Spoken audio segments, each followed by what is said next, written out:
Now, the kitchen's to be what? Not a cold antiseptic hospital white. No. A little warmer, but still not to suggest any other color but white. Uh-huh. I've been doing this since 1979. I was in the industry when the first wave of honey oak cabinets with green Corian countertops hit the scene. Builders couldn't put them in fast enough. Every designer called them warm, timeless, beautiful. We all know what they say now. I was taught never to design around trends. Trends are fashion. Fashion is not style. And when fashion fades, someone's going to pay for the renovation. Here's what I want you to notice. Every one of these eras was declared timeless until it became outdated. As soon as the next big thing arrived, it's out. Oak was everywhere. Then it was a relic. White marble was for headstones. And then it became sophisticated. And now it's out again. White kitchens were forever until white oak showed up. Reeded white oak has only just arrived, and some designers are already calling it dated and tired.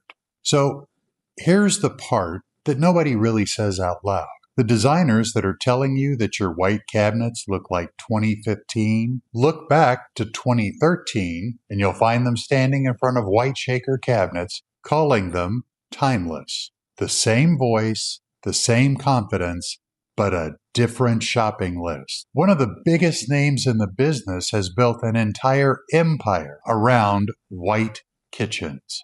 Now, those white kitchens are out, and white oak is the only thing they preach. Here's what nobody's really telling you about the ubiquitous white kitchen. It didn't take over because it was classic or it was timeless. It took over because it was easy. Think about it. Wood floors, white cabinetry, white marble countertops, brass accents, large pendant lights. Any builder could spec this kitchen without any input from a true designer. And so that's what happened. And it spread through hundreds of thousands of homes. Not because it was genius, but because it was easy.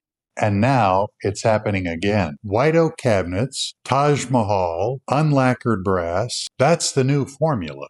Every element of this is being called timeless now. 10 years from now, someone's going to be standing in front of a Taj Mahal white oak kitchen and be rolling their eye, telling you that this has to go. Here's a kitchen that I designed in 2000. It's superficially in the style of the day. You recognize it. Tumbled limestone backsplash, glazed cabinetry, a limestone floor. You clearly recognize the era. But I designed it so that it could evolve. Here's the same kitchen with the same island and the same bones. The cabinets are now painted out. There's different countertops, different backsplash, and different pendants. This moves into the white kitchen moment for a fraction of the cost of a gut renovation. The island is mahogany. It's custom. It costs as much as a small car. And it looks like a piece of furniture because that's what it is. And it should never be painted. It should stay. This was not a trend. This was forever. Here's the same kitchen again. The cabinetry, green. The hardware, unlacquered brass. And for those that choose them, Taj Mahal countertops and slab backsplashes. That's a kitchen for today that was built in 2000. That's the difference between having a formula and performing design.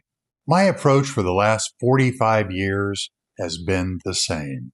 I use things that can be updated with paint, art, accessories, things that don't have to be torn out in 10 years to still look good, to still work, to still be yours. And if you have a white kitchen and you love it, keep it. If you're tired of it, paint it. If you want white oak, get it because you love it, but not because someone told you to. And if someone tells you that something is dated or something is tired, ask yourself one question. Who benefits from that belief? And that is exactly the sort of thing that I help people sort out. The link is in my bio.